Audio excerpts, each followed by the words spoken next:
2, 3.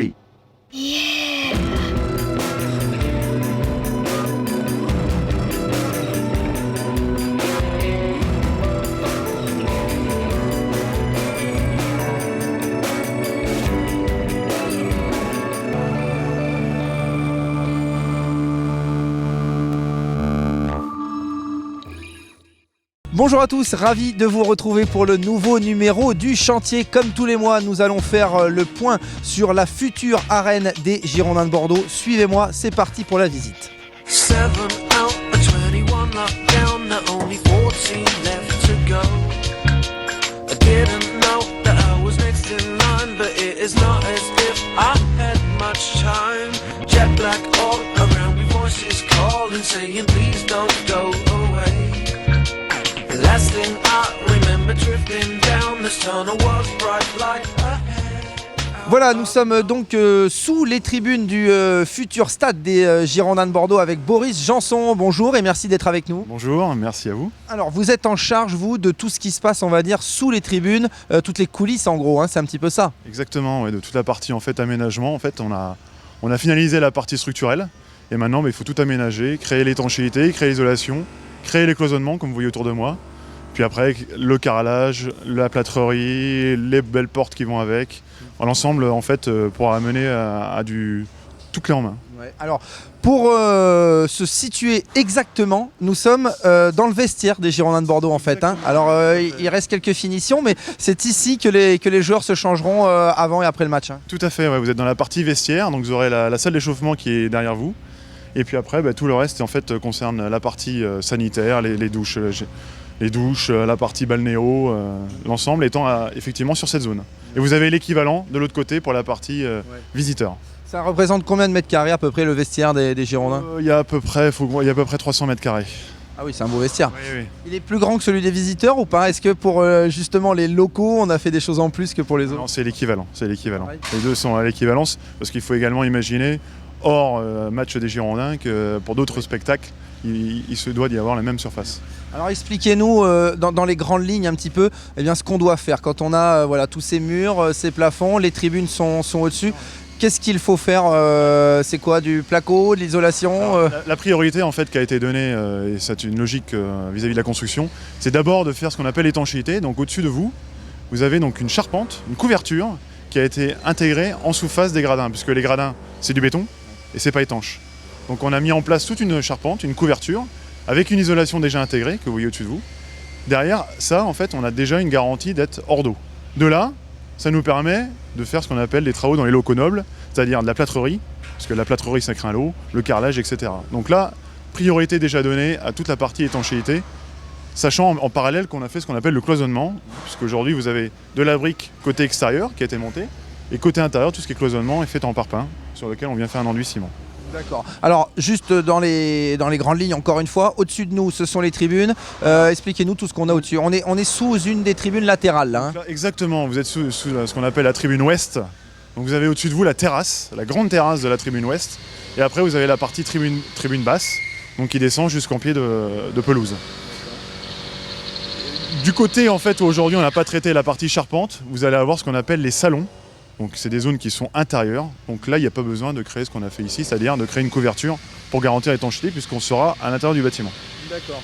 Et un peu plus haut les loges, hein, c'est ça ? Exactement, donc là on est au rez-de-chaussée, vous avez le niveau 1 où vous allez retrouver essentiellement tous les salons, et le niveau 2 où vous allez retrouver toutes les loges. D'accord. Un dernier mot, notre studio à nous, Girondins TV, il sera où ? Parce qu'on le rappelle, hein, le studio sera ici, hein. Il sera un peu plus loin, c'est ça ? Il est derrière en fait, il est derrière cette partie cloison donc parpaing. Vous avez en fait un futur, ce qu'on appelle un futur salon famille qui sera aménagé ultérieurement. Et à côté, vous avez donc votre futur office. Oui, c'est ça, on sera pas loin en fait, hein, juste à côté du vestiaire des joueurs. Hein, exactement, tout à fait. pour avoir plus de réactions, plus de scoops, plus d'infos, évidemment. On poursuit la visite, on va aller à quelques mètres d'ici. C'est tout simplement l'entrée sur la pelouse des joueurs. Vous allez voir de là où vont arriver nos Girondins dans quelques mois. On y va tout de suite. Last thing I remember drifting down this tunnel was bright light ahead. Then when I came around, somebody held me to my feet and said, I can't believe you're still alive. I've seen 20 other people in the last half an hour who hit Voilà, donc nous sommes dans le tunnel d'entrée des joueurs. Alors je suis girondin, vous le disiez à juste titre, et vous visiteur. Hein. Donc pour s'imaginer dans quelques mois, c'est donc par ce tunnel que les joueurs arriveront pour pénétrer sur la pelouse. On va d'ailleurs s'y installer un petit peu. Alors vous le voyez, ça monte un petit peu actuellement, mais il faut s'imaginer que plus tard, en fait, toute cette pelouse, enfin ce qui sera la pelouse plus tard, sera raclée, si j'ose dire, d'1 mètre. Expliquez-nous tout. Exactement, en fait, vous êtes actuellement à un niveau qui n'est pas le niveau définitif, c'est un niveau de préchargement. Donc on a mis en place en fait un monticule de cailloux pour précharger le terrain. En fait, on le compresse. On accélère ce qu'on appelle la compression, hein, le tassement, sachant qu'à la fin, effectivement, par rapport, en fait, vous avez les niveaux futurs des sièges des joueurs hein, qui sont sur le côté, qu'on voit déjà apparaître. Par rapport à ce niveau-là, il faut s'imaginer à peu près 30-40 cm et vous avez le niveau définitif de la pelouse. Oui, c'est ça, on va vraiment bien abaisser le sol. Donc cette pelouse, eh bien, on la voit pour l'instant, vous venez de le dire, ça sert de stockage, c'est à l'instant T pour la phase chantier, donc on utilise la plateforme à la fois pour stocker et également parce qu'on va avoir des gros engins de manutention avec des grosses grues qui vont venir se positionner sur cette plateforme et donc à l'instant T vous avez un sol qui est très compacté justement pour cette phase chantier. D'ailleurs ces grues, tant qu'on en parle, celles qu'on voit actuellement, les énormes grues, d'ici fin décembre, elles seront plus là. Début d'année. Début d'année, tout à fait. Okay. Et donc d'autres grues viendront, mais cette fois-ci sur la pelouse. Exactement, seront positionnées en fait, donc il va y avoir effectivement de nouvelles grues pour mettre en place cette belle couverture. D'accord. Vous apercevez hein, tout autour de nous les gradins, ça a vraiment pris forme hein, depuis le mois dernier et cette visite hein, des joueurs qui étaient venus avec le staff reconnaître le futur stade. On aperçoit un petit peu cette tribune, par exemple l'autre tribune latérale de l'autre côté. La hauteur qu'on voit, c'est pas la hauteur définitive, il faut rajouter encore presque 10 mètres. Hein. Exactement, en fait, vous voyez apparaître en fait en extrémité tout en haut des portiques le dernier rang de gradin. Donc par rapport à ce dernier rang de gradin, il faut encore ajouter toute une hauteur pour arriver en sous-face de toiture, tout le plénum de la toiture et la couverture par-dessus. C'est impressionnant. Hein. Alors des structures à la fois béton et fer, hein, on en a déjà parlé. Ouais. Tout à fait. Ouais.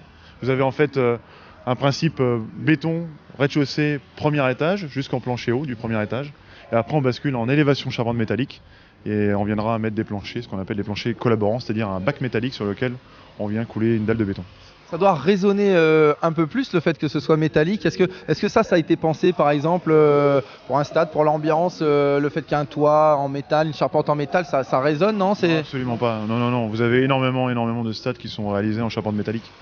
Donc non, il n'y a aucune... entre l'un ou l'autre, la même ambiance selon le public et surtout selon le spectacle offert par les joueurs et on va dire, et sera d'actualité, quoi. Très bien, je vous propose de poursuivre cette visite, on va aller dans le virage nord ou sud? Donc là vous allez avoir le virage nord pour voir effectivement le niveau vu depuis la coursive. Eh bien on va aller là-haut, la coursive en fait elle suit tout le tour du stade, hein, si je dis pas de bêtises. Il y a 1 km, vous avez 1 km de circulation coursive.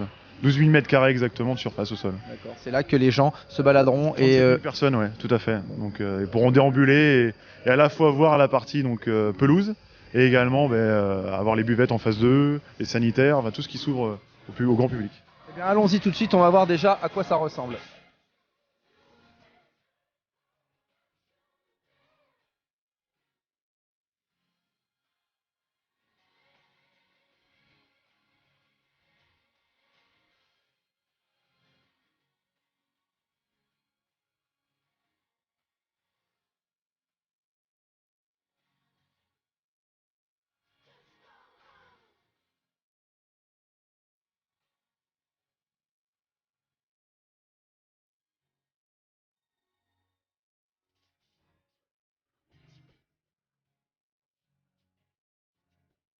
Voilà, nous sommes à présent en hauteur sur un parvis. Alors c'est ce qu'on appelle le serpentin, hein, c'est ça, le serpentin du nouveau stade. Vous avez le niveau, donc c'est le niveau coursive, donc qui chemine tout autour du stade et donc avec effectivement ce serpentin qui serpente comme le nom l'indique, qui fait effectivement également tout le tour du stade, qui fait cela représentant à peu près 1 km de développé.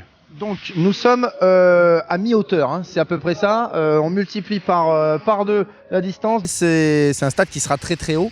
très pentu peut-être aussi. Tout à fait. Alors là, on se situe effectivement sur le niveau 3, donc on est à peu près à 12 mètres du sol. D'accord, on est dans ce qu'on appelle le niveau 15-86, pour ceux qui veulent être précis. Et effectivement, après, vous basculez sur le niveau 4, qui lui représente la partie arrivée vomitoire. Et de là, vous montez jusqu'en haut des tribunes. Donc là, vous êtes allé à peu près à 26 mètres de haut. D'accord. Donc, ce qui est impressionnant en fait pour qu'on s'imagine, donc on le rappelle, ce serpentin, ça s'appelle serpentin parce que ça a l'allure d'un serpentin, hein, tout le tour du stade. Tous les gens pourront se balader ici, les buvettes seront là. Alors combien de buvettes, boutiques, de choses Donc vous avez, alors, effectivement, il y a les buvettes, les boutiques, mais il y a également les sanitaires. Donc il y a 400 sanitaires sur ce niveau. Et effectivement, après, vous avez tout un ensemble de buvettes. Alors, les buvettes sont positionnées pour une partie, donc sur la partie là où on est actuellement au nord. Vous avez la même chose au sud. Et après, vous en êtes parsemés à l'est et à l'ouest. D'accord. Alors, pareil, on s'imagine, on voit toutes ces grandes colonnes, ces grands poteaux, les fameux poteaux qu'on voit à l'extérieur du stade, ils seront apparents de l'autre côté. Sur ces poteaux viendront l'autre tribune qu'on aperçoit derrière nous, l'équivalent hein, au-dessus, et qui avancera sur les gradins qu'on voit derrière nous. Tout à fait. À la différence en fait des deux blocs ouest et est qui sont en train effectivement de se monter, le bloc nord et le bloc sud, en fait, vous avez au pied de là où on est actuellement, le futur escalier, donc ce qu'on appelle un vomitoire, donc qui permet d'accéder à la tribune haute, qui va être totalement en fait basculé au-dessus de la tribune basse. Et effectivement, la différence des zones nord et sud, on aura un appel entre guillemets au vide beaucoup plus conséquent. Oui, c'est ça, hein, pour simplifier, hein, non pas que ce soit compliqué, mais quand on est ici pour accéder à la tribune d'en haut, on se jette dans le vide pour remonter, c'est ça?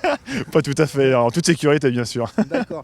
Autre précision, tout ce coin là où nous sommes, donc virage nord, sur le côté du virage nord et un peu dans l'arrondi là-bas, ce sera la zone visiteur. En dessous, donc là vous êtes au niveau 3 et effectivement au niveau 2, vous avez toute la zone visiteur qui est une zone coursive dédiée aux visiteurs, donc avec un escalier qui leur est dédié. Donc ils ont un flux qui leur est dédié totalement et donc ils ne croisent en aucune façon en fait tout le grand public. D'accord, et donc si vous faites partie des ultras ou autres supporters du virage sud, c'est là-bas que ça se passe, juste derrière nous au fond, puisque là on le rappelle, nous sommes sur le virage nord. Voilà, il y a un petit peu de bruit évidemment, c'est un chantier. Je vous propose de poursuivre la visite sur l'autre tribune latérale, la ouest, est, je m'en mêle les pinceaux, car on pose déjà les baies vitrées, en tout cas les châssis, hein, c'est ça. Exactement. Allez, on y va tout de suite.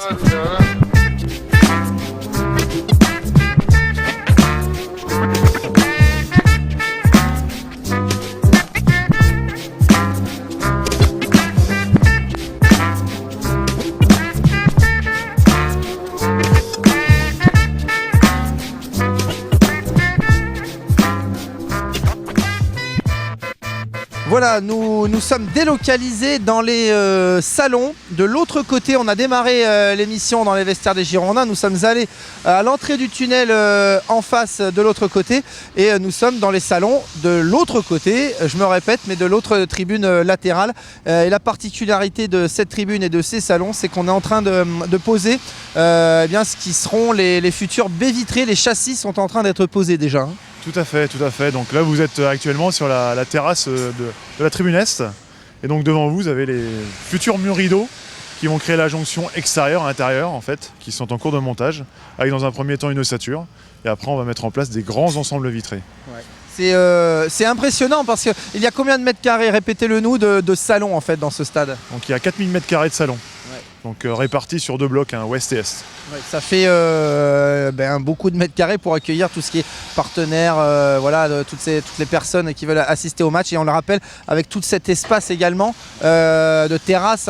Donc on est dans le salon, quand il fait beau, on peut sortir un petit peu. Après, on va voir le match sur les premiers rangs de gradins. C'est ça le principe. Exactement, c'est tout à fait ça le principe. Vous avez en fait deux grandes terrasses centrales, en fait, ouest et est. Et après, on a un principe de petites terrasses en fait qui viennent en escalier et qui viennent rejoindre les virages en fait. Merci beaucoup Boris de nous avoir fait cette visite. C'est toujours un plaisir de venir ici, vous le voyez, on fait le point tous les mois et tous les mois vous voyez de nouvelles choses, ça sort de terre à vitesse grand V. Merci encore et on se retrouve comme d'habitude dans un mois pour une nouvelle visite. Salut. 1, 2, 3.